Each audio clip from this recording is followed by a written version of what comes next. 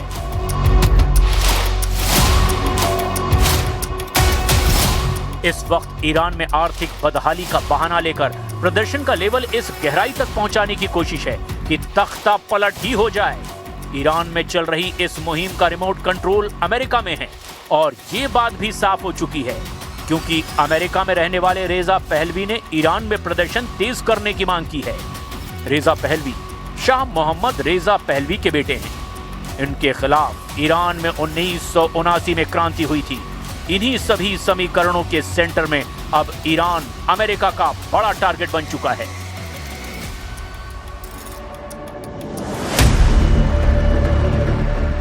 पच्चीस साल तक युद्ध और अमेरिका के 5 दुश्मन खत्म। सवाल यह है कि क्या 2026 में अमेरिका खत्म कर देगा अपना छठा और सबसे बड़ा दुश्मन? क्या ईरान अब अमेरिका का वो आखिरी फ्रंट है जिसे डोनाल्ड ट्रंप किसी भी कीमत पर जीतने जा रहे हैं?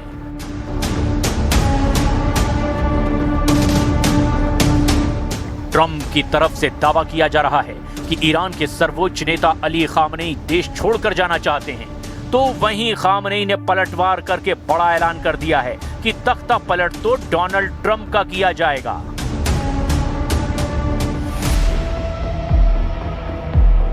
वैसे डोनाल्ड ट्रंप के सामने अब नया मोर्चा ग्रीनलैंड भी बन चुका है।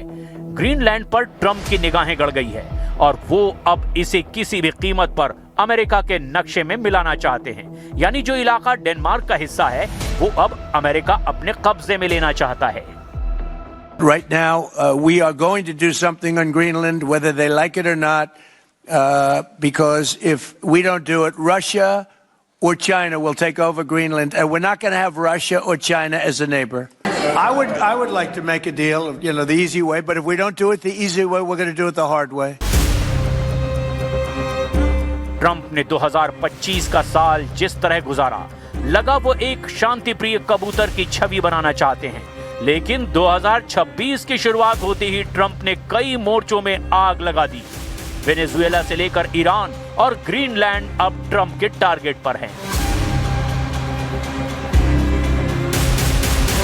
निकोलस मादुरो को पत्नी समेत उठाकर ले जाने वाला वीडियो देखकर दुनिया यकीन नहीं कर रही। सब इसीलिए हैरान हैं कि अब किसी भी देश के राष्ट्रपति को किडनैप किया जा सकता है। ये आशंका जाहिर की जा रही है। यानी साफ है कि ट्रंप अब एक अलग आक्रामक मूड में हैं। वो अपने गुस्से से अब ग्रीनलैंड की बर्फ भी पिघला रहे हैं। अब सिर्फ रूस को ही नहीं, पूरे यूरोप को ट्रंप से खतरा सता रहा है। वहीं ईरान पर सबकी नजर है। प्रदर्शन की आग में ट्रंप का एजेंडा तख्ता पलट करने का है, लेकिन ट्रंप की ये जिद दुनिया को बहुत बड़े युद्ध की तरफ धकेलने जा रही है। ये बात शायद वो समझने को तैयार नहीं है।